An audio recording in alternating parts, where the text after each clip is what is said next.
With Lesson 9, we attempt to do the impossible in one lesson to view 4 books of the law, Exodus, Leviticus, Numbers, and Deuteronomy, and make them very concisely stuck into one diagram in one lesson.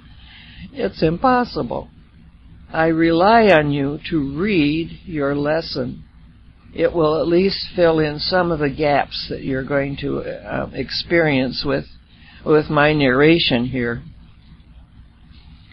Look at the center of this diagram, and you have our explosive shape, God, with 2 arrows, double-headed arrows, one with God, pointing to God, the other to the family that he is forming, and across it is the word covenant.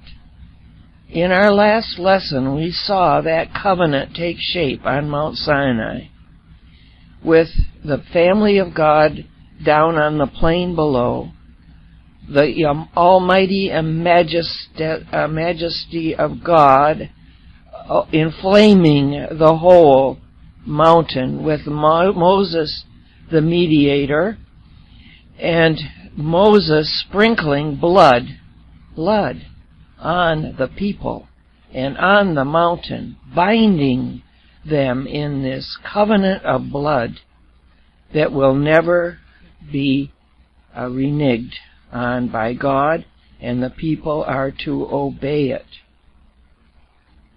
From this, we have what I've just described in 4 books of the law of the Old Testament.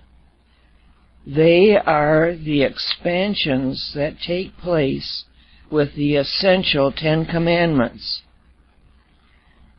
In the first 3 commandments, the people are given the worship that they are to assume with Almighty God.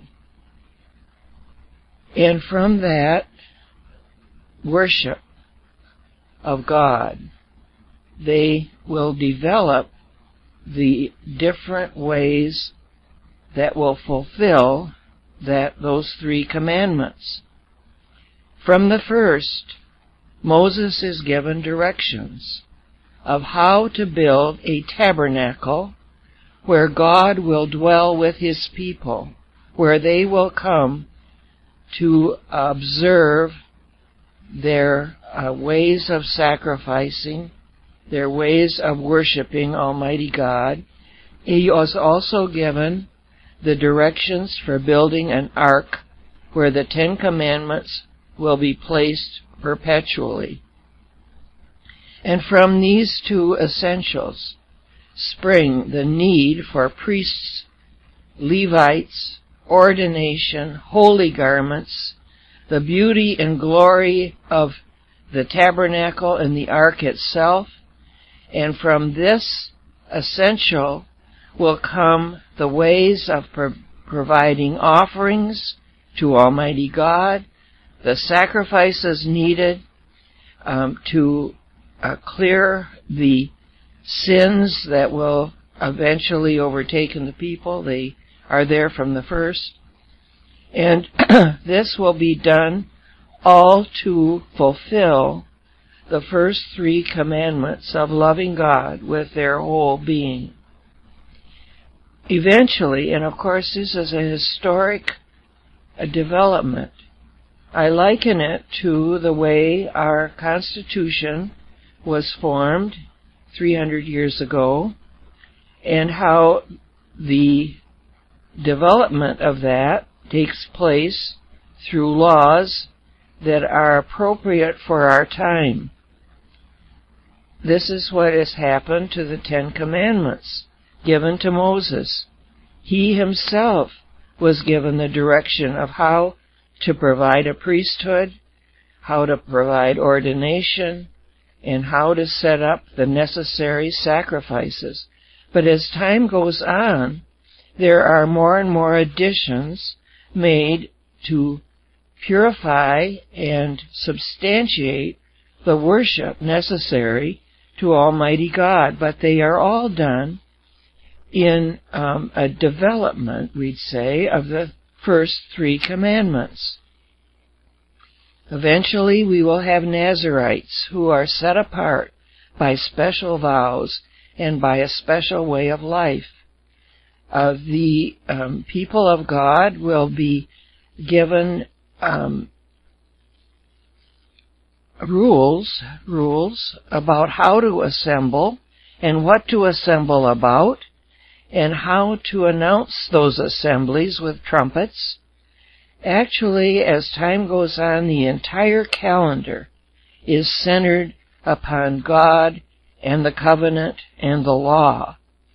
Day by day, month by month, there are feasts of remembrance, and of course, the Passover must continue to be remembered until time ends. The priests are given a holy garment, and in them are pockets, and the chief priest draws Urim and Thummim in order to understand the will of God in certain circumstances.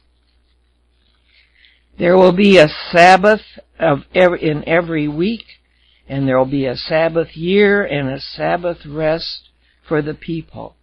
So in this first circle, we have the first 3 commandments and the way they are developed to keep these people totally conscious about God and His role, His central role in their lives.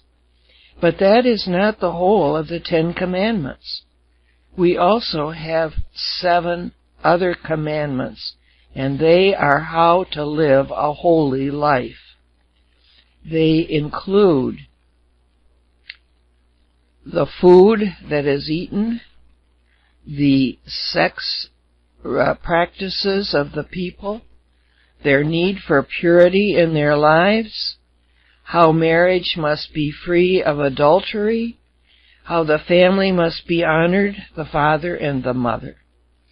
It will include eventually the rules of murder, of stealing and of lying, of sorcery, blasphemy, idolatry, forbidden things that cannot be done, and live a holy life that is centered in God and the covenant. Even the way sickness is handled, what constitutes sickness and health. Of course, all of these things are everyday life of the people, and they are all to be conscious constantly of God and His commandments. Beyond these, the growth of the law extends to the justice to other people. We must honor our rulers. We must have a civil law that is in defense of the stranger or of the weak. We must have no slavery for the Israelites. Any slave is to go free in 6 years. Any injuries to people and property are to be balanced out by law. There will be, as Israel grows, there'll be need for international treaties. That old law, the eye for an eye and tooth for a tooth, comes out of justice to others. Cities of refuge will be set up for the person needing to flee from the revenge of his neighbors. There'll be laws regulating that revenge. There'll be a criminal law set up, all with the center in the 10 Commandments, in the law of God, in the remembrance of His people, that they belong to Him and to no other. This long development will take place. We will see that it is maybe, perhaps has even been influenced by other laws of other people round about them. But the difference will be that for the people around about them, these are crimes against others that are regulated. And for the people of God, they are not crimes so much as sins. God is the center of their legal life. Now, with this very hasty view of the law, I do beg you to read your lesson.